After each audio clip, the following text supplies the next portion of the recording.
Hey guys, tonight we are stepping into the slick, rain-dark streets of Edo, Japan, where the smell of damp cedar and faint smoke from hibachi braziers lingers in the air. Lantern light wobbles on puddles, and you can hear geta clacking against wooden walkways. But you're not here for the quiet charm. No, you've wandered right into one of the city's outer chapters, where an umbrella isn't just for keeping off the rain. It's a weapon of public embarrassment. And yes, if you ever found yourself on the wrong side of the law here, you probably wouldn't survive this without a red-faced dot. So, before you get comfortable, take a moment to like the video and subscribe, but only if you genuinely enjoy what I do here. Post your location and the local time in the comments. I'm curious where in the world you're listening from. Dim the lights, maybe turn on a fan for that soft background and let's ease into tonight's journey together. The rainy season is in full swing. The sky presses low and heavy, and thin rivulets race each other down the lacquered posts of shop fronts. You trudge slowly, not because you're in any rush, but because the road's slick and the air is thick with the kind of drizzle that soaks through clothes without you realizing. You pass merchants closing their shutters early, muttering about the weather, and beneath that, other mutterings, voices lowered, brows raised. It's about some poor soul who was marched past the market this morning carrying an umbrella. Nothing odd about that. You think until you hear it was a punishment dot in Edo. Punishments weren't always about pain. Sometimes they were about making you wish you could vanish into the nearest rain gutter. And for reasons historians still argue over, umbrellas became one of the most peculiar props in the city's toolkit of shame. Perhaps because they were expensive, maybe because they were so visible, or maybe just maybe because Edo's magistrates enjoyed a theatrical flourish. You duck under a wooden awning to watch a cart creak by, its driver barely shielding himself from the drizzle with a frayed paper parasol. The thing shivers and sags under the drops, more decorative than useful. That's when an old man beside you grins, missing several teeth, and says, "First time seeing umbrella justice?" You pretend to know what he means, but he launches into a story anyway. He remembers when a neighbor caught sneaking rice from a storehouse was paraded through this very street, holding an absurdly large umbrella painted with the words "thief" of 2 bags. There's a strange logic to it. The punishment is light enough to spare the body, but heavy enough to crush the ego. You imagine the clumsy spectacle. Rain dripping, faces peeking from shop curtains, the weight of every pair of eyes pressing down harder than the weather. Some umbrellas are ordinary, just bigger or brighter than usual, but others are practically comedic weapons of shame. One tale claims a man had to carry a parasol so wide he couldn't see where he was going, bumping into fruit stalls while children darted around him, pointing and laughing. The magistrates called it instruction in humility, though you suspect the vendors called it a great way to sell more bruised peaches. Rain here is constant enough that an umbrella is almost part of your outfit. In the higher districts, where samurai and wealthy merchants live, you might see parasols made of oiled paper and bamboo, painted with family crests or delicate scenes. To have one taken away, or worse, turned against you in public punishment. That's like someone making you wear your own shoes on the wrong feet and parading you in front of your boss. And yet, it's never quite the same twice. Some punishments happen in the morning when the streets are busiest. Others at night, under torchlight, when shadows stretch and the wet cobblestones gleam. Either way, the air is always thick with that mix of discomfort and curiosity. The collective gasp when an offender rounds the corner. The muffled giggles of apprentices sent on errands just so they can watch. Historians still argue whether these umbrella punishments were meant to reform the guilty or simply entertain the crowd. Was it morality or mockery? A lesson or a sideshow? You tilt your head at the thought, watching a boy kick at a puddle, sending ripples across a reflection of a passing samurai. That samurai doesn't look twice at you, but he does glance sharply at a man down the street carrying an umbrella far too large for the drizzle. You wonder if he's unlucky or just unlucky enough to be noticed. You keep walking, and the city hums around you. Merchants calling out final sales, the rhythmic drip from roof tiles, the faint creak of wooden shutters. Somewhere ahead, that man with the oversized umbrella disappears into the gathering crowd, and you realize you're following without meaning to. The air smells of rain and faint soy sauce from a nearby noodle stall. The umbrella's fabric wobbles in the breeze, ridiculous in scale, a floating circle of shame. There's no rush. Edo's streets are narrow and winding, perfect for stretching. Out the spectacle. Every step feels deliberate, as if the whole city is a stage and every shopkeeper, child, and stray dog is part of the audience. And you found your seat in the front row. The next morning, the rain has lightened to a mist, so fine it feels like breathing through silk. You're leaning against the corner post of a tea shop, half listening to the gentle slosh of water in the gutter, when a whisper snakes through. The air. Two women in indigo-dyed kimono pause mid-step, their straw sandals squeaking. They're bringing another one through, one says, barely moving her lips. The other's eyes widen in delighted dread. You follow the ripple of anticipation down the street. It's subtle at first, just a few heads turning, a curtain drawn back, but then the hum builds. You've walked into a sort of low-grade festival energy, except the entertainment is shame, not music. A man appears at the far end, flanked by two officials in rain cloaks. The officials look bored, but the man, he's the center of it. He's holding an umbrella so garishly decorated, it makes you blink. The canopy is bright yellow, splashed, with uneven hand-painted characters. You squint. They spell out his offense: public quarreling. The letters are sloppy, the ink already streaked by drizzle, but the meaning is clear enough. This is his label now, at least until he's allowed to drop it. Edo's punishments were often about the spectacle, and the umbrella was perfect for this. Its size alone made the offender visible from half a street away, and the canopy became a billboard for shame. Historians still argue whether the writing was standardized by the magistrates or improvised by local officials. Some suggest that the more artistic clerks took pride in their brushwork, making the kanji bold and mocking. Others think the rushed, uneven script was intentional sloppy as an insult in itself. You shuffle along with the slowly moving crowd. Nobody's jeering outright. That would be improper. Instead, there's a quiet buzz, a rustling of sleeves. As people lean toward each other to murmur, a shop boy pretends to sweep the threshold while clearly straining for a better look. The offender keeps his gaze locked straight ahead. His umbrella tilts slightly in the wind, and you see that it's heavier than it looks. The bamboo ribs have been reinforced, probably to make the whole contraption awkward to hold. There's a faint tremor in his arms, though whether from fatigue or humiliation, you can't tell. The two officials occasionally tap the ground with their staffs, not to threaten him, but to keep the pace steady. One of them yawns. You imagine. This is just another morning for them, like delivering a package. Only the package has feelings. As you trail the procession, the street narrows, and you pass under a row of eaves hung with rain chains. The constant drip makes a soft percussion, a rhythm to the walk. The offender's sandals slap weightily against the stones. A dog trots up, sniffing curiously at his hakama before an official shoos it away. Somewhere, a vendor calls out about fresh chestnuts, utterly unfazed. A quirky tidbit floats to mind, one you overheard last night from the old man under the awning.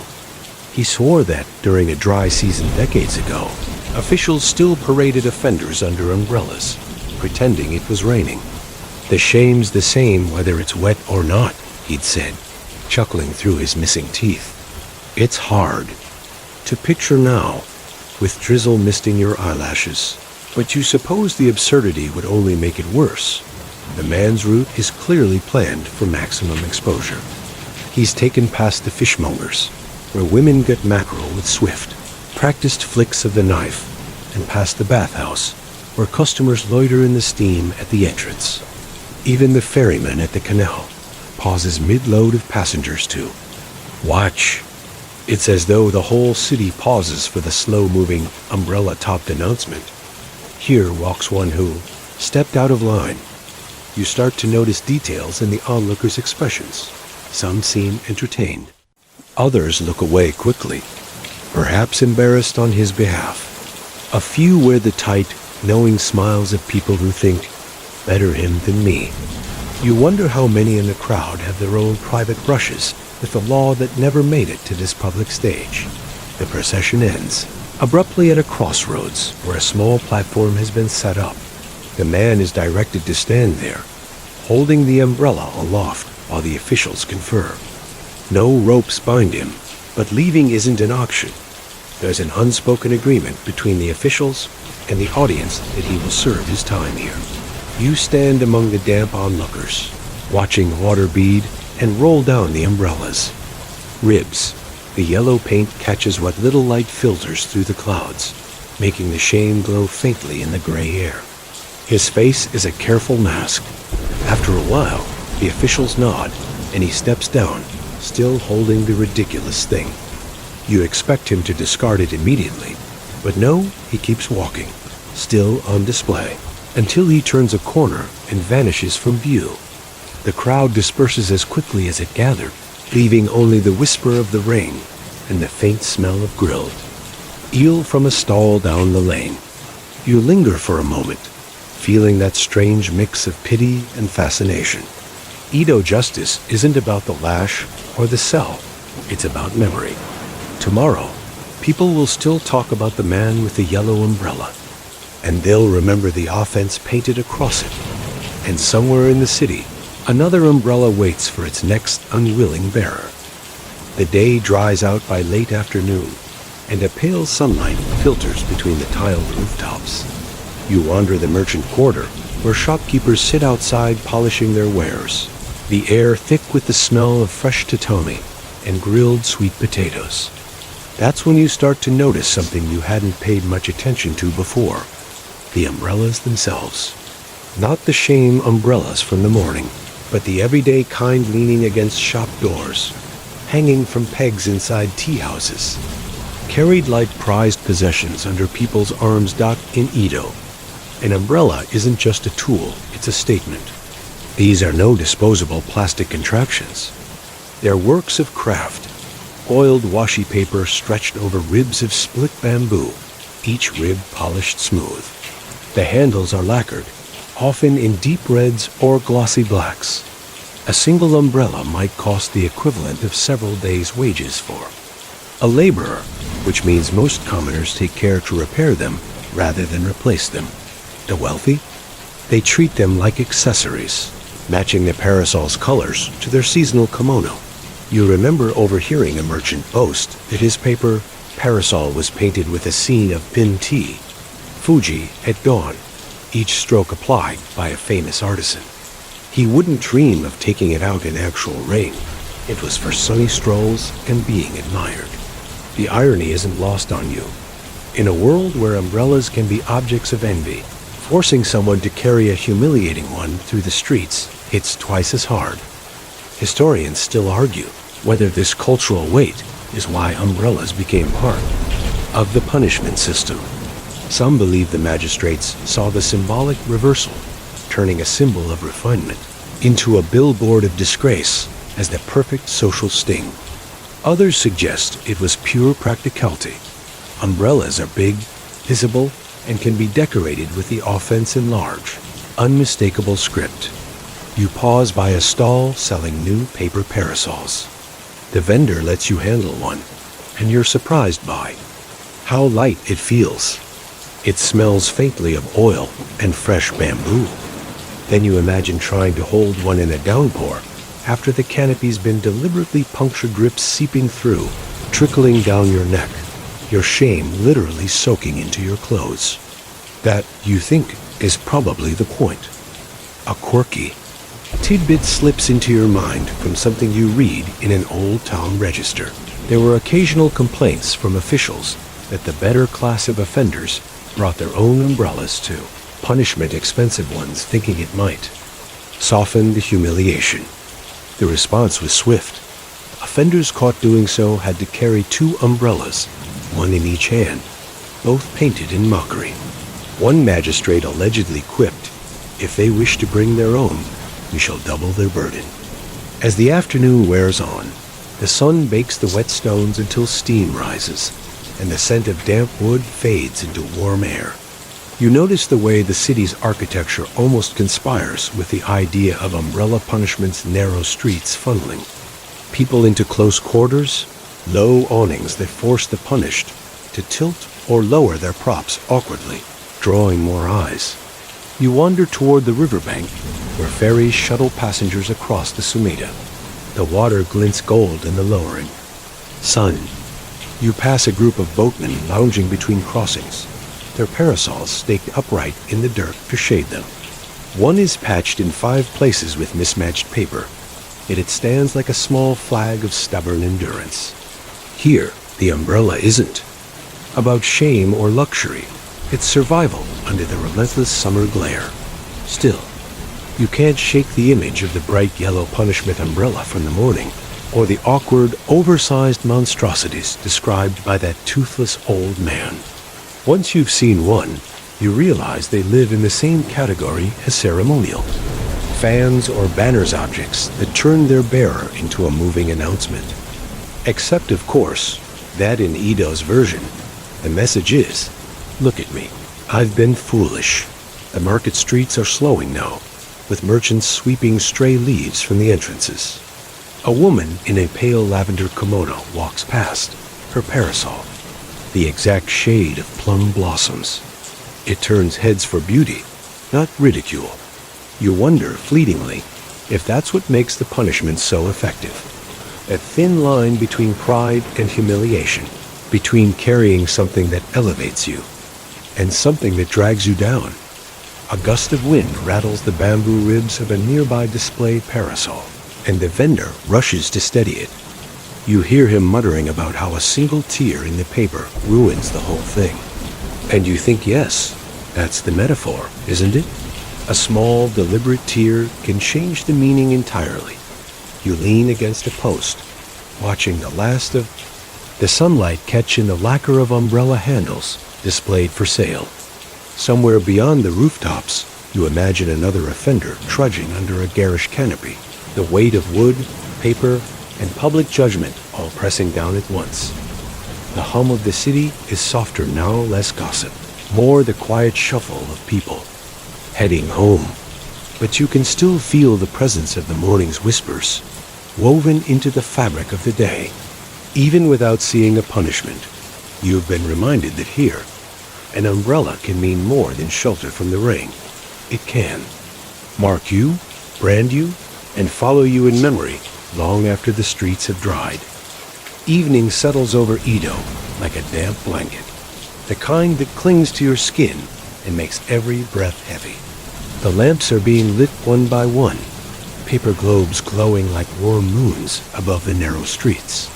You've wandered into a stretch of road near Nihonbashi, where the punishment routes often pass wide enough for a small procession, busy enough that no offender can hope to slip by unnoticed. A faint commotion ahead pulls your attention. The crowd isn't thick yet, but the way people step aside tells you something is coming. You catch a glimpse over a line of shoulders. A figure hunched slightly, clutching the shaft of a truly absurd umbrella. This one's not just large, it's colossal. The canopy is so broad that it juts over the heads of the onlookers, and it tilts dangerously with every step. Then you see why. The man beneath it is a debtor. The words "forgotten debt" are painted in oversized kanji across the top, in a garish red that seems almost to bleed under the lamplight. Each character is big enough that even someone watching from a second-story balcony could read it. The canopy's edges are frilled with strips of paper that flutter in the breeze like mock streamers, turning the whole display into a humiliating parade float for one.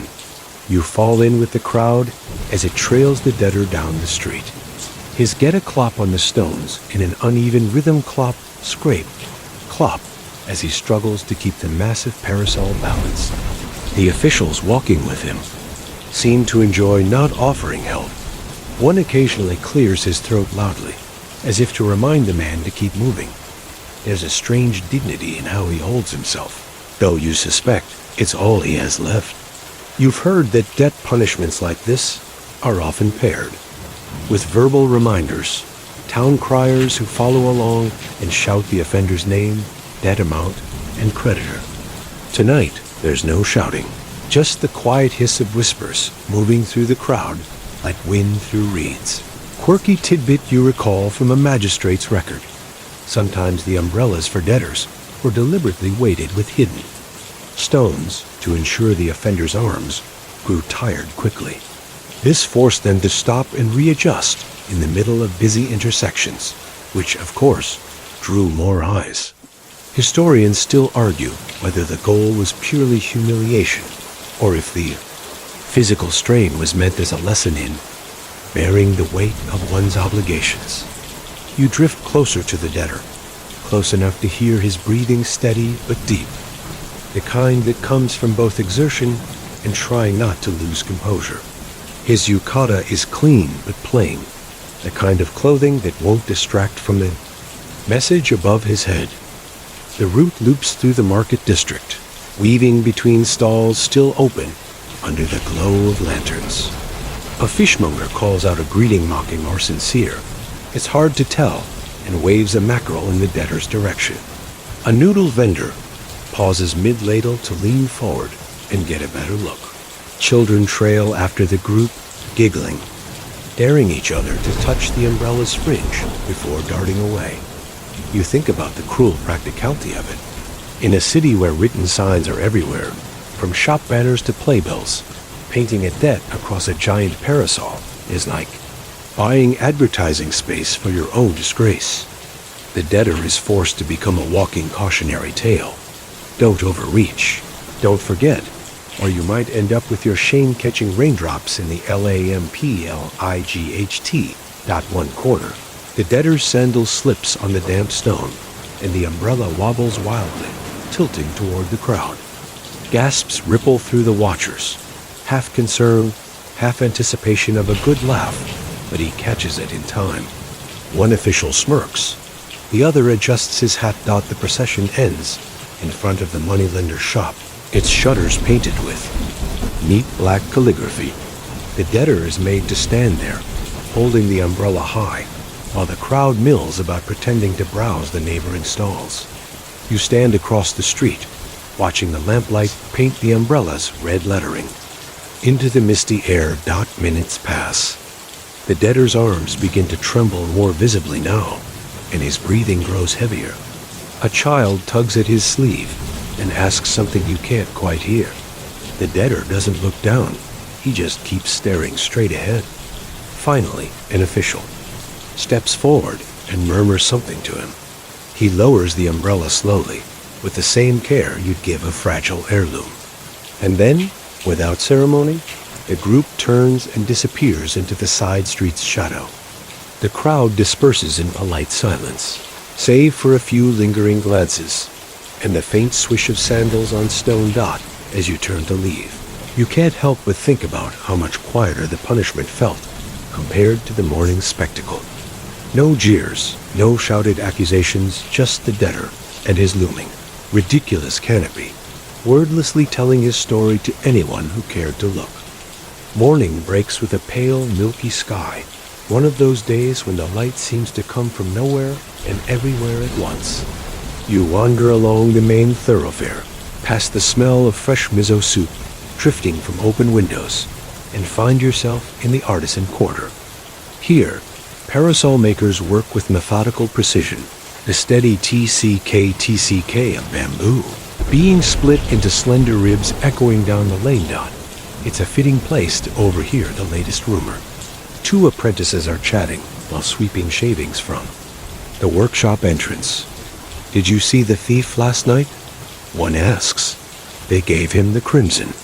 The other pauses mid-sweep, eyebrows rising. The crimson. You've heard that phrase before, but never in context. It turns out the crimson umbrella is infamous in certain districts. Not just red, but a screaming, impossible red dyed so vividly it seems to glow even in shadow. In Edo, colors carry meaning, and red, especially in cloth or lacquer, can signify both celebration and danger. In the context of punishment, it screams one thing.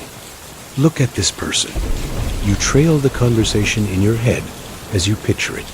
A petty thief, paraded down the street holding that blazing parasol, the color clashing violently against the muted browns and grays of everyday clothing.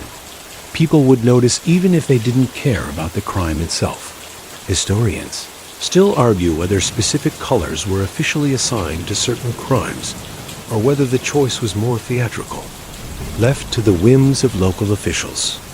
Some believe the crimson umbrella was reserved for repeat offenders, as if to say, we've worn this one before. Others think it was simply the most visible pigment available, perfect for shaming in a crowd. You turn a corner and pass a dyer's shop where strips of fabric flutter from poles like the tails of kites. A basin of scarlet dye sits in the shade, the color so rich it seems to vibrate. You imagine dipping a parasol canopy into that vat and watching it transform into something loud, enough to stop traffic. A quirky tidbit you recall from a woodblock. Print you once saw. Some punishment umbrellas weren't just colored, they were patterned with childish designs. Imagine a grown man, guilty of fraud, forced to stand in the market under a pink parasol covered in painted rabbits. The print's caption read something like, "The weight of dishonor is heavier than the sun above." Whether that's satire or an actual account, you can't say, but the image sticks. By late morning, the street fills with vendors selling grilled rice cakes and fresh greens. You spot a parasol repairman perched on a low stool, carefully replacing the paper on a frame.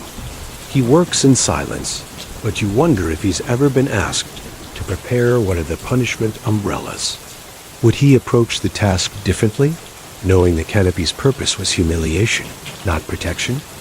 The smell of roasted tea leaves drifts past, and you follow it toward the river, where another story is already unfolding. A small crowd has gathered, not a full parade, but enough to signal something unusual. You squeeze through the onlookers and see her, a woman, likely in her 30s, standing on a low platform in front of a magistrate's clerk. Her parasol is a deep, glossy crimson, so saturated it almost hums against the overcast sky. She's been caught shoplifting from a kimono merchant, someone whispers. Not much, just a sash, but enough to warrant this public display. The clerk reads her name aloud, followed by the offense, while she holds the parasol high, the canopy trembling slightly in the breeze. She doesn't hide her face. In fact, she seems to look right past the crowd, as if aiming her gaze at some far-off point no one else can see. What's striking is the stillness. No shouting, no theatrics. Just the weight of color, the slow burn of every glance, and the knowledge that tomorrow her image will be carried in the minds of everyone present bright red against a gray day. Eventually, the clerk steps down, and the woman lowers the parasol with deliberate slowness. She hands it back to an attendant, who folds it neatly as though it were any ordinary umbrella. The crowd murmurs, shifts, and disperses. Life resumes, but the red lingers in your vision long after you turn away. You can't help thinking that. In Edo, color wasn't just decoration, it was a tool. And in the case of the punishment parasol, it was a spotlight you couldn't step out of until someone let you. You find yourself on another busy afternoon in Edo, standing at the edge of a street lined with low wooden buildings whose paper screen windows are pushed open to catch what little breeze drifts through. The air is heavy with the scent of grilled eel from a nearby shop. But what truly draws the crowd is not the food. It is the spectacle slowly making its way down the thoroughfare. Two city guards, both wearing short indigo jackets with white crests, guide along a staggering figure. The offender is a middle-aged man with flushed cheeks and watery eyes, his head bowed not in humility, but in a dizzy haze. His hands are bound, loosely in front of him, and strapped to his back with twine is an oversized parasol, not one of the sleek, lacquered umbrellas used by merchants, but an absurd, patched-together thing with mismatched paper panels and bent bamboo ribs. Its wide canopy tilts awkwardly, bumping against shop awnings as he passes.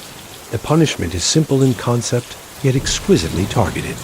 For public drunkenness, the authorities do not lock you away or fine you. Instead, they parade you, forcing you to walk the length of the market streets, wearing a caricature of your own vice. The parasol serves no practical purpose. It is not angled to shield the sun, nor to protect from rain. Instead, it wobbles uselessly as you lurch forward, each sway of your steps making the spectators laugh and point. Children dart between adults' legs to get a better look. Some giggle openly. Others imitate the man's exaggerated stumble, weaving from side to side. A steak seller at the corner shakes his head in mock disapproval, loudly declaring that he will not serve this fellow again, though his grin suggests he is enjoying the free advertisement. The guards are not cruel, but neither do they offer the man any rest. When he falters, they simply tug the guiding rope and keep him moving. Every so often, one of them calls out the offense to bystanders. Drunk in the streets after curfew, disturbing the peace. It is part of the ritual to name the crime, so that the humiliation has no ambiguity. You notice how the punishment affects more than just the man himself. His wife, perhaps, follows at a distance, her face hidden behind the sleeve of her cotton kimono. Neighbors will whisper about her for weeks, and every transaction in the market will carry the echo of today's laughter. The shame is a social ripple, designed to reach the family and deter others dot at a narrow alleyway. The parade pauses briefly to allow a cart of firewood to pass. In that moment of stillness, you see the man's shoulders sag, the parasol listing further to one side. Perhaps the dizziness is wearing off, replaced by the heavier ache of realization. The punishment is not physical suffering, at least, not primarily. It is the awareness that dozens, perhaps hundreds, of eyes have seen you at your weakest, framed like a street performance. When the parade moves again, the sound of wooden geta clogs tapping the stones merges with the faint slosh of sake still in his stomach. By the time they reach the magistrate's office at the far end of the street, the laughter has dulled.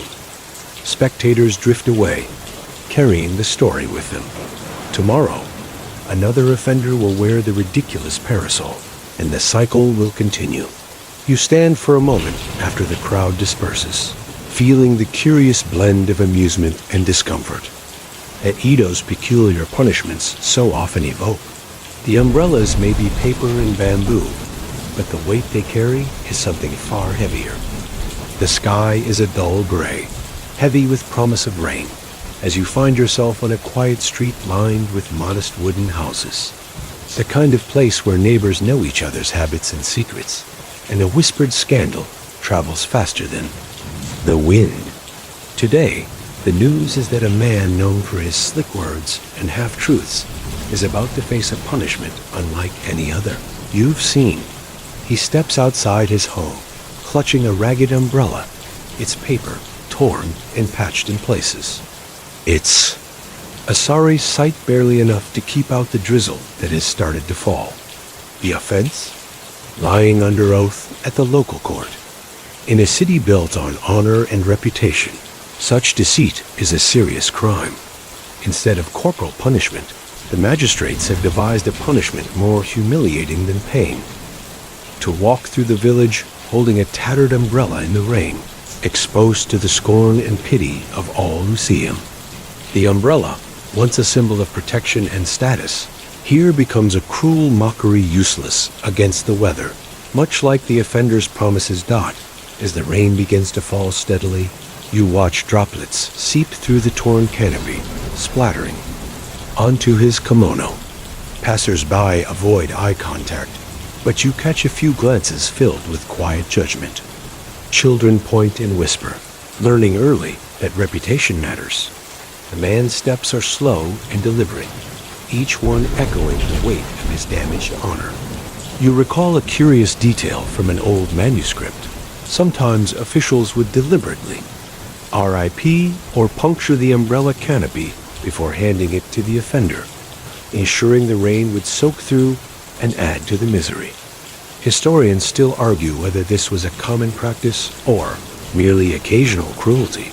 The procession moves through the main market, the dampness clinging to wooden stalls and cobblestones. The rain muffles sound, but the presence of the man and his broken umbrella is a loud message. Deceit has consequences beyond the courtroom. You notice a street vendor folding his own parasol, shaking his head. No shame dries quickly. He mutters under his breath. The saying sticks with you as the man disappears into the misty distance, leaving behind the faint scent of wet paper and rain-soaked fabric. The rain has settled into a steady patter by the time you find yourself near the bustling market district, where wooden stalls are cloaked in plastic sheets, and the air is thick with the mingled scents of fresh fish, roasted tea leaves, and damp earth. You slip under an awning, feeling the cool moisture seep into your sleeves, and watch as vendors adjust their goods to shield them from the relentless drizzle. The clatter of Geta sandals on soaked stones fills the air, blending with muffled conversations and the soft slap of wet fabric. Amid this everyday chorus, a small procession weaves its way through the crowd.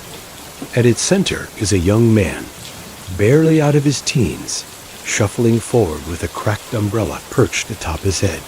The canopy is riddled with holes and tears, ragged edges fluttering erratically with every gust of wind that sneaks between. The shop fronts. The bamboo ribs creak softly, struggling to hold together the fragile paper canopy, which offers little protection from the rain now soaking through. You overhear hushed whispers that this spectacle is a punishment for a liar someone, caught spinning half-truths and deceits in the local court. In Edo's tightly knit society, reputation is everything, and the cost of tarnishing one's word could be severe. But instead of lashings or imprisonment, the magistrates have chosen something symbolic, an umbrella that fails in its purpose, leaving the offender drenched and exposed. The idea is brilliant in its cruelty. The umbrella, once a symbol of protection, status, and dignity, is here turned into a mockery. It does not shield from the rain, but instead drips like a sieve soaking.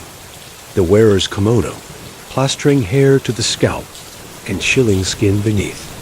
Every drop is a small reminder of broken promises and trust betrayed. You recall the stories told by an elderly storyteller in a tea house last winter. He claimed that officials would deliberately rip or slit the canopy before handing it over sometimes. In neat, theatrical cuts, other times as jagged tears, ensuring the rain would infiltrate with merciless precision. This act wasn't just about humiliation. It was a visual metaphor made real. Like the umbrella, the offender's honor was punctured and torn beyond repair. Historians still debate whether this ritualized damage was a standard part of the punishment, or a sadistic flourish added by local officials hungry for a show. Some evidence suggests the practice was uneven, varying by district and official temperaments, while others argue that it was widespread enough to be a recognized penalty for those convicted of lying, or perjury. As you watch the young man move through the market, the rain falling steadily now, you notice how his soaked clothes cling to his frame, his movements slow and heavy. His face is pale, lips pressed tight in a thin line, eyes fixed on the cobblestones. His shoulders slump under the twin burdens of cold and shame, the dampness seeping beyond the surface to something deeper. Children trail at a cautious distance, some daring each other to mimic his clumsy gait or to peek under the torn canopy. Their laughter is subdued but persistent, a reminder that humiliation here isn't just for the moment. It becomes a memory etched into the neighborhood's collective consciousness. Vendors exchange quick, knowing glances, their faces flickering, between sympathy and silent approval of the justice served. A fishmonger folds his soaked apron with a weary sigh, while a tea vendor wipes rain from her hands, shaking her head as she watches the parade pass. The marketplace buzz continues, but the presence of the soaked umbrella stands out like a red flag amidst muted tones. The procession finally halts near a small Shinto shrine, tucked between two storefronts. Here, the young man is instructed to stand with the umbrella tilted awkwardly as the rain cascades freely through its halls, turning the space beneath into a drenching puddle. Around him, the crowd thins, some casting pitying glances, others quickly turning away as if afraid to witness more of his humiliation. You linger a moment, feeling the weight of the scene settle in the damp air. The torn umbrella isn't just a prop. It's a symbol of fractured trust, a public testament to a personal failure that cannot be hidden, even by the shelter of paper and bamboo dot as the rain continues to fall softly. You realize this punishment is less about pain and more about exposure, literal and social. The offender is left vulnerable to the elements and the eyes of the community, soaked through in body and reputation alike. You step back, the sounds of the market returning to full volume around you, but the image of the rain-drenched young man under his ruined umbrella remains vivid. In Edo, justice doesn't always lash or imprison. It sometimes drips quietly through torn paper, soaking everything it touches with the unmistakable sting of shame. Night descends softly over Edo, draping the city in a velvety darkness, pierced only by the flickering of paper lanterns and the occasional glow from warmly lit windows. The usual daytime bustle quiets, replaced by the gentle clatter of wooden geta on rain-slick stones and the distant calls of vendors closing shop. The air carries a faint chill, mingled with the subtle scent of wet earth and charcoal smoke from nearby hearths. You find yourself wandering near a narrow, winding alley, the kind where whispered secrets travel faster than the breeze, and where the peculiar punishments of Edo's justice system come alive in vivid, often unsettling displays. Tonight, you witness a punishment unlike the more familiar spectacles of umbrellas, marked with crimes like theft or debt. A woman steps into the pool of lamplight, holding a parasol, unlike any you've seen so far. Its canopy is a striking shade of deep blue, painted with delicate cherry blossom motifs that contrast with the bold, black kanji emblazoned across it. Gossip monger. Her kimono, though elegant, bears subtle signs of a life tempered by recent hardship. A few loose threads, faded edges, and a slightly frayed obi. She walks slowly, but with measured dignity, her eyes fixed ahead, refusing to meet the curious or scornful gazes of the few late passers-by in Edo society. Reputation was currency, and the spreading of malicious rumors or uasa was more than a petty offense. It was seen as a threat to social harmony, capable of damaging livelihoods and sowing discord among families and communities. While the law reserved harsh physical punishments for violent crimes, offenses like gossip were dealt with through social mechanisms, public shaming being the most potent among them. The gossip umbrella was a tangible, visible mark of this punishment, a way of branding the offender as untrustworthy and a disruptor of peace. Not you remember reading that historians still debate the true scope and regularity of such symbolic punishments. Some argue that these displays were primarily theatrical, staged by officials eager to maintain order with minimal physical violence.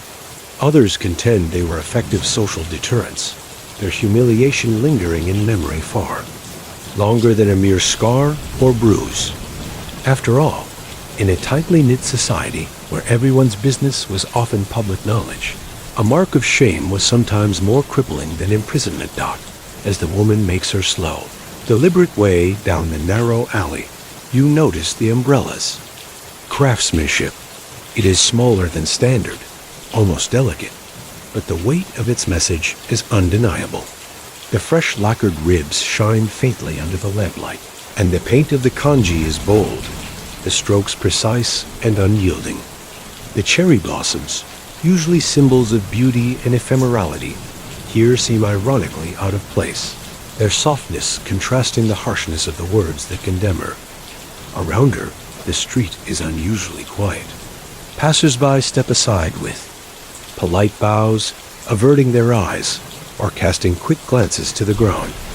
You catch sight of an elderly man, standing by a small shrine, shaking his head with a knowing, almost sorrowful look.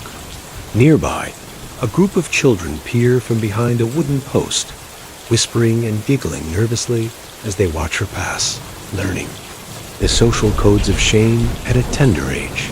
A quirky tidbit flits into your mind from a gossip-filled woodblock print you once studied. It depicted a different woman, also marked for spreading rumors, clutching a parasol painted with intricate floral patterns instead of stark characters. A caption suggested that some offenders bribed officials for umbrellas that masked their shame in beauty, hoping to soften the blow. Historians argue whether such acts of defiance were common or rare, but one thing is certain. Deception of any kind could lead to harsher, more public punishments if uncovered. The woman approaches the end of the alley where a small, serene Shinto shrine stands bathed in the glow of flickering candles. Here, she lowers the umbrella with a deliberate grace, then bows deeply to the assembled officials and a handful of onlookers who have gathered quietly. The punishment is not one of pain, but of public exposure etched into the collective memory of the community through this ritualized display. She is a living cautionary tale, carrying her offense on the fragile canopy above her head for all to see. You step back, feeling the weight of the moment settle around you like the cool night air. The paper umbrella, so often a symbol of protection and elegance, has become an instrument of social justice, a weapon wielded, gently but effectively, against those who disturb the delicate balance of Edo society. As the crowd begins to disperse, the woman's figure fades into the shadows, but the image of her walking beneath the blue parasol lingers in your mind, a vivid reminder that in Edo, even the gentlest object can carry the sharpest sting. The sun hangs low in the late afternoon sky, casting long, soft shadows across the narrow lanes of Edo's bustling merchant district. The air is thick with the mingled aromas of fresh rice, roasted chestnuts, and the faint, smoky tang of incense. Burning at nearby shrines, you stroll down a street paved with uneven stones, the rhythmic clack of wooden geta echoing from every direction. Above the chatter and footfall, the occasional flap of a worn umbrella canopy breaks the monotony, a reminder that umbrellas are more than mere shelter here.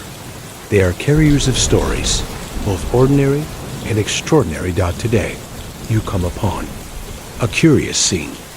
A young man limping along, one hand clutching a splintered umbrella shaft. The canopy is a patchwork of faded paper, some panels carefully replaced, others held together by rough stitches, all bound with strips of worn silk. Across its surface, in large, looping kanji, is the phrase "lazy worker." The man's kimono hangs, loose, stained at the hems, and his gait is slow and uneven, suggesting a limp born not of injury, but weariness. Whether physical or social. The punishment is clear and simple. A public declaration of the man's laziness, the kind of social branding that stings sharper than any whip. In Edo society, diligence and honor in labor were virtues upheld by all classes, especially merchants and artisans who relied on reputation to survive. To be labeled lazy was to risk exclusion, mistrust, and lasting shame. You overhear a merchant grumble to his neighbor, If he can't carry his own umbrella properly, how can he be trusted with the day's accounts? The neighbor nods gravely, tugging his own parasol closer against a sudden breeze. It strikes you how tightly social trust was woven into everyday objects, and how breaking that trust meant becoming a spectacle. Historians still argue how systematic such punishments were. Some claim lazy workers were singled out frequently, their umbrellas serving as walking billboards of warning. Others suggest these punishments were reserved for repeated offenders or particularly public failures. Regardless, the umbrella's role as a shaming device is undeniable. As the young man shuffles past, you notice how the umbrella's patchwork design reflects his status: repaired, but neglected, functional, but far from respected. His eyes are cast downward, avoiding the gaze of those watching. Yet, despite the weight of his public disgrace, there's a stubbornness in his step, as if the slow shuffle is a quiet protest against a society that demands perfection. Nearby, a parasol maker tends to a display of vibrant umbrellas, their canopies fresh and pristine. You wonder what it must feel like to craft an object that can shift from an emblem of beauty and protection to a weapon of social discipline. The maker carefully replaces a torn rib, murmuring about how a single rip can ruin a piece. And perhaps, you think, a person standing. You recall a quirky anecdote from a merchant's diary. A lazy worker once tried to avoid punishment by disguising his umbrella with bright, cheerful paintings. Unfortunately, officials caught on and ordered a replacement with twice the markings, making the humiliation twice as public. Such stories serve as reminders that in Edo, attempts to dodge social discipline were met with swift consequences. Market's buzz carries on around you, a reminder that life moves relentlessly forward. Yet, as you watch the young man disappear around a corner, burdened by his tattered umbrella in marked shame, you realize that in Edo, an umbrella could be more than shelter. It could be the weight of a community's judgment, carried on paper ribs and woven bamboo. The mid-morning sun filters gently through thin clouds, casting a soft glow on Edo's narrow lanes. The air hums with life, the chatter of merchants, the clang of metal from blacksmith shops, a faint rustle of silk from passing kimono-clad women. You wander into a quieter district where artisans and craftsmen ply their trades, and the familiar tapping of bamboo frames echoes softly from an umbrella workshop. Today, however, your attention is caught by an unusual sight: a man trudging forward beneath an enormous umbrella, its canopy painted with a sprawling, intricate dragon curling across a sea of gold and crimson. This is no ordinary umbrella. It is the infamous punishment dragon, reserved for those convicted of corruption or bribery offenses that threatened the very foundation of Edo's ordered society. The man beneath it wears a threadbare robe that barely hides the marks of poverty. Yet the umbrella declares a grander shame: betrayal of trust and abuse of power. The dragon's scales shimmer eerily under the sunlight, a stark contrast to the man's defeated posture. As the procession moves deliberately through the busy street, townspeople pause to watch.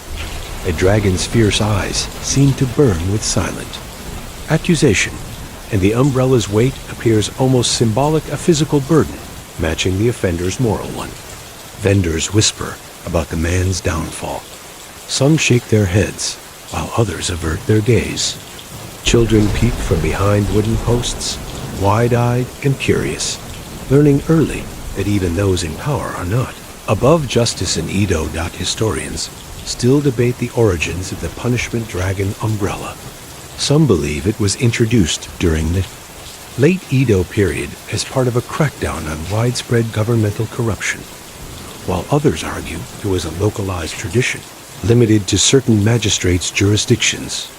The exact symbolism of the dragon remains a topic of discussion as well, whether it was meant to mock the offender's overreaching ambitions, or to remind the public of the consequences of wielding power unjustly. A quirky detail comes from a rare diary entry by a disgraced samurai who witnessed such a procession. He noted that the umbrella's dragon was sometimes painted by the finest artisans of Edo, turning the punishment into an elaborate public spectacle that blended artistry with morality.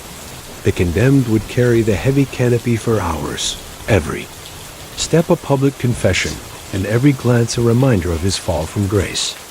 Nearby, an umbrella craftsman carefully examines a frame, murmuring about the delicate balance between strength and beauty needed to create such an imposing canopy. The very materials that made the umbrella formidable also made it cumbersome, ensuring the punishment was as physically taxing as it was socially humiliating. As the man reaches the magistrate's office at the street's end, he slowly lowers the dragon umbrella. The crowd disperses quietly, the weight of the moment hanging in the air like a fading echo. You stand there, struck by how Edo's justice system used something as delicate as paper and bamboo to enforce morality with a force that words alone could never achieve. The punishment dragon umbrella is a vivid reminder that in Edo, symbols carried power to shame, to warn, and sometimes to inspire reflection on the heavy cost of corruption. A humid afternoon wraps the streets of Edo in a thick, almost tangible haze. The chatter from tea houses blends with the faint scent of incense burning in the distance, and the clatter of geta on uneven stone echoes unevenly as you navigate through. A busy neighborhood near the docks. The salty tang of the nearby river mixes with the rich aromas of simmering miso and fresh seafood, creating a heady atmosphere characteristic of Edo's vibrant port district. Amid this sensory tapestry, your attention is drawn to a peculiar procession threading its way through the crowd. At its center is a man walking slowly, shoulders stooped beneath the weight of an enormous umbrella. Unlike the delicate paper parasols you've seen before, this canopy is painted meticulously to resemble overlapping fish scales, each one rendered in iridescent hues of silvery blue, jade green, and hints of gold and amber. The intricate detail catches stray rays of sunlight filtering through the clouds, making the scales shimmer and ripple as though alive. The man's clothes are simple and worn, stained at the hems from damp dockside work, his bare feet wrapped in rough straw sandals. His gaze flickers anxiously from side to side, as if anticipating whispers or laughter with every step. You overhear murmurs identifying him as a smuggler one who defied the strict maritime regulations governing Edo's trade and security. Smuggling was a serious offense, threatening not just commerce, but the delicate balance of political power. Thus, the fish-scale umbrella serves as a vivid emblem of his transgression, branding him visibly as one who operated in the shadows, but was now forced into the glaring light of public shame. As the procession moves slowly through the bustling streets, merchants pause their bartering to watch, their eyes reflecting a mix of disapproval, curiosity, and sometimes a hint of schadenfreude. You notice a fishmonger tightening his grip on a basket of fresh mackerel, shaking his head as if reminded of the fragility of trust in their line of work. Nearby, a tea vendor folds her wet parasol with a sigh, casting a wary glance at the shimmering canopy. Historians still debate the extent to which such symbolic punishments were practiced throughout Edo, or if they were confined primarily to port districts. Some scholars propose that the fish scale motif was an inventive addition by magistrates, aiming to tailor punishments specifically to crimes, blending artistry with social discipline. Others suggest it was an isolated tradition passed down through local customs that emphasized the public's complicity in enforcing order. A quirky story has persisted about a notorious smuggler who, upon receiving his punishment umbrella, cleverly painted tiny goldfish among the scales, an ironic and subtle act of defiance. This little flourish reportedly infuriated the magistrates, who saw it as mocking the solemnity of the punishment. Whether fact or folklore, the tale underscores the complex interplay between offender and authority in Edo's unique justice system. As the man approaches the magistrate's office, the clouds part momentarily, allowing sunlight to break through and cast a shimmering glow on the painted scales. The effect is almost theatrical, illuminating his shame for all to see. The crowd begins to thin quietly, the weight of the moment settling like a low tide.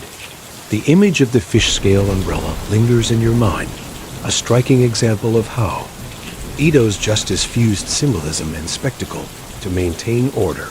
You pause, contemplating the power of such a delicate object, painted paper and bamboo used to wield control and instill shame. In Ito, justice wasn't only about punishment, but about sending a message, a vivid story told with color and craftsmanship, shared by the entire community. You drift onward in your slow walk through Ito, the damp smell of yesterday's rain still clinging to the air. The rooftops glistened faintly in the early light, as if the city itself had been brushed with a thin layer of lacquer. Somewhere, the gentle swish of a broom marks the rhythm of a shopkeeper sweeping the flagstones in front of his store. The punishment stories you have been hearing are not just curious relics. They are threads woven into the way people here think about justice, dignity, and shame. The umbrella, simple as it is, has become more than a shield from the weather. It has been a prop in staged humiliation, a stage on which an offender's shame is made visible to all.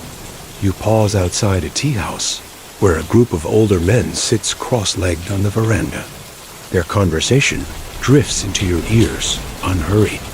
One speaks of a boy who last year was made to stand by the magistrate's gate, holding a crimson paper umbrella over his head. The umbrella was painted with large characters, spelling Usotsuki, liar. It was a punishment for spreading false rumors about a merchant's daughter.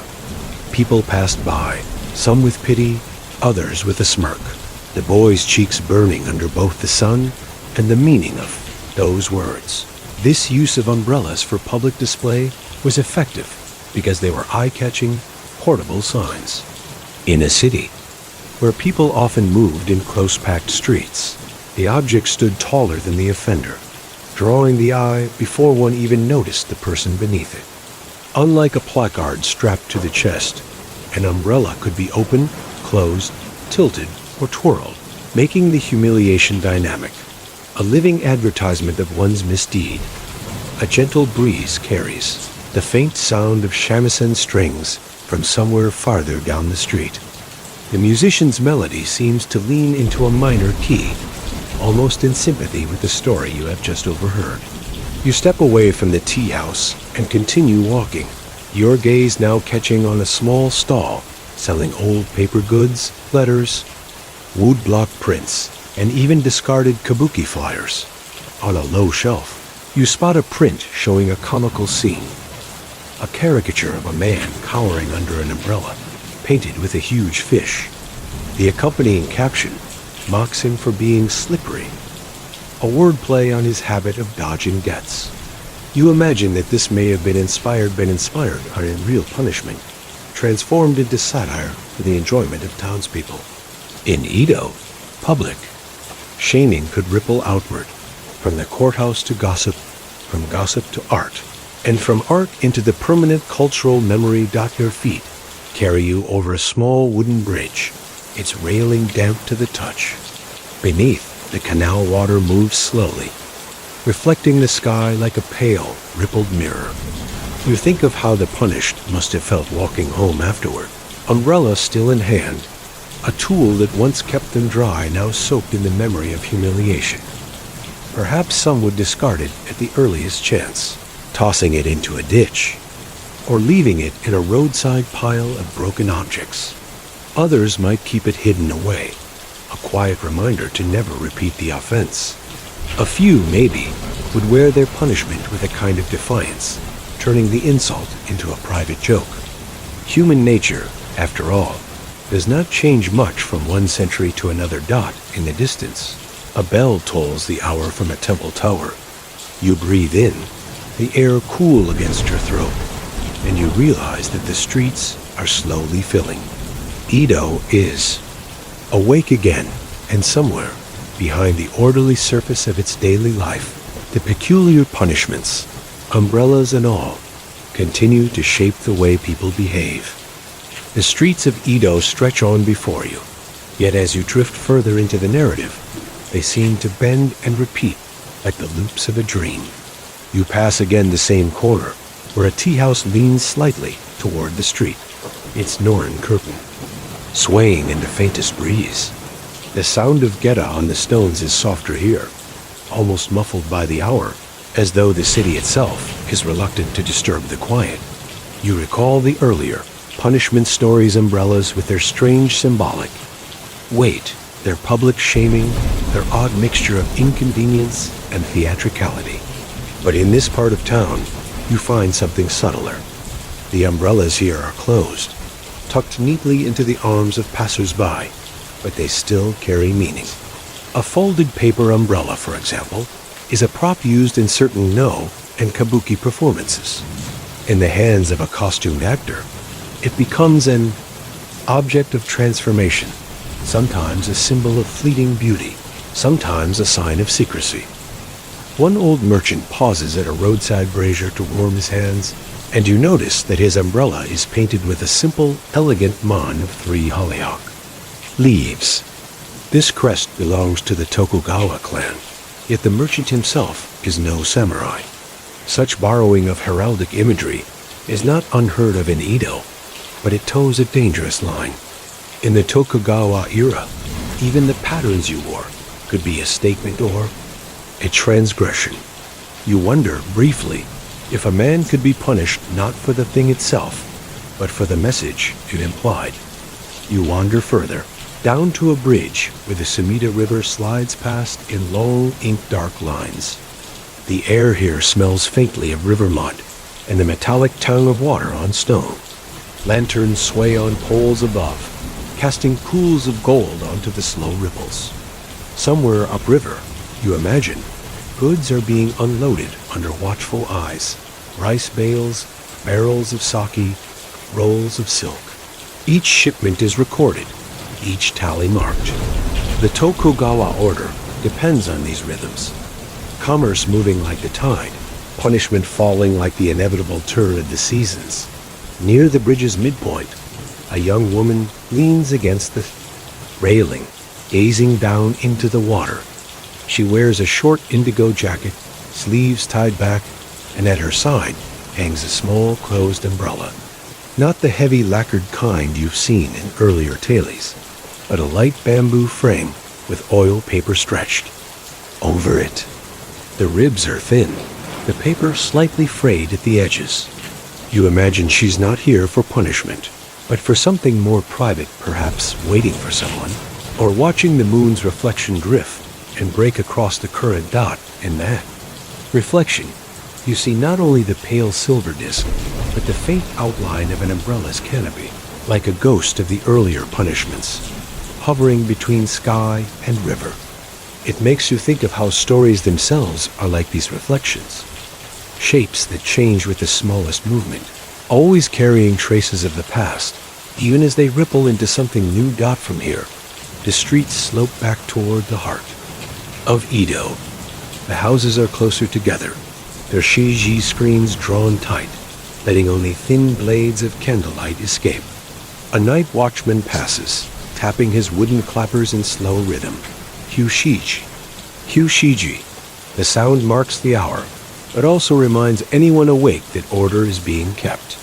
And order, in this city, is maintained not just by soldiers and laws, but by the invisible web of expectations: when to bow, how to speak, what to carry, even how to hold an umbrella.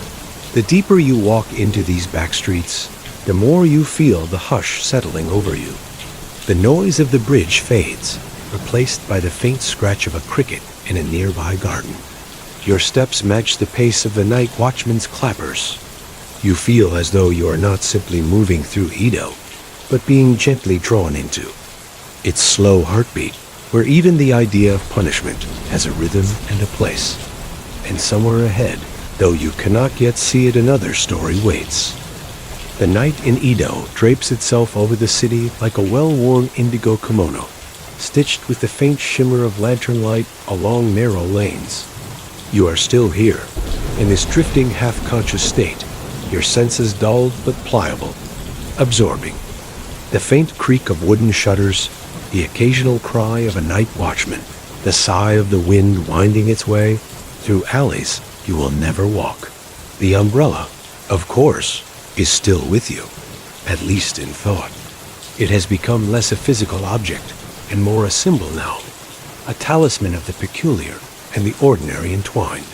It began, in this long winding story, as a curious punishment, a thing that might have seemed ridiculous, even comical.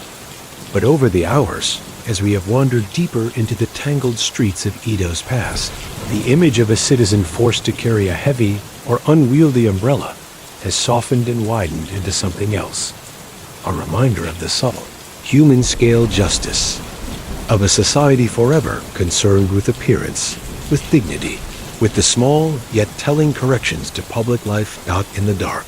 You picture one such scene, not the punishment itself, but the quiet after. A shopkeeper in a faded brown kimono sits by the doorway, his head bowed, a cup of tea steaming gently before him. The rain has stopped, and the umbrella he carried earlier leans against the wall, its fabric drying in the faint, smoky air. Passers-by nod politely, neither mocking nor praising, simply acknowledging that the day has passed, that the moment of public display is over. Somewhere down the lane, the wooden geta of another pedestrian tapped rhythmically against the planks of the street. Let that sound fade. The city at night, without the press of the marketplace or the clang of a merchant's bell, becomes a place of murmurs, whispers of families behind sliding doors, the soft thud of futon being shaken out, the occasional laugh drifting from a steak house where the hour still runs late. The punishments, the rules, the rituals, these fade into the background here, replaced by the hum of lives that will wake again with the dawn and begin their small cycles anew. Edo, in this moment, feels less like a city bound by law and more like a living organism breathing quietly in the dark. The magistrates sleep, the clerks sleep, even the offenders sleep, umbrella or no umbrella, each held in the same stillness. And you, too, feel that stillness settling into you. Your mind releases the lingering images, the rows of paper umbrellas, swaying under eaves, the slow shuffle of punished feet through puddles, the glint of oil paper under lantern light. They fold away, like a parasol collapsing neatly after the rain, until they are no more than a faint, pleasant weight in your memory. The last thing you hear is the sound of rain returning, not a punishment now, not an ordeal, but a gentle rhythmic, tapping on rooftops and wooden barrels, a lullaby that belongs as much to the people of Edo as to you. And with that, you drift entirely into sleep, the umbrella closed, the night complete.